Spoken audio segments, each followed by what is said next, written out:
Morning guys. Ito yung tawag na fruit crop dito sa bundok. Ayan. Ayan ang itsura. Fruit crop yan, fruit crop.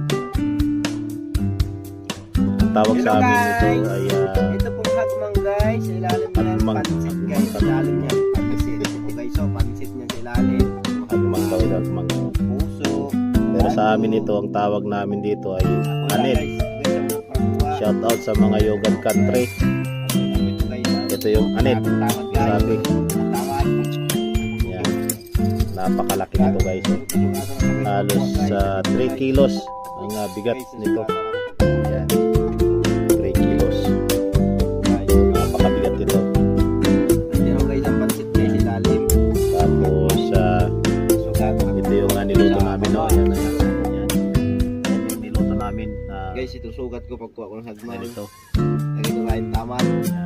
Napakaputi ng kwan, ng Guys. laman at saka matamis, parang may asukal.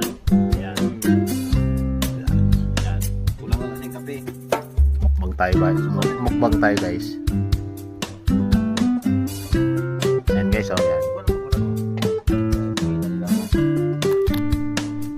Mapasya kita. Ito kayo, di pa man nila ako maubos. Sarap. Tamis. May tamis konti, parang may asukal. Yan. So guys, maraming salamat sa inyong panonood. God bless, ingat.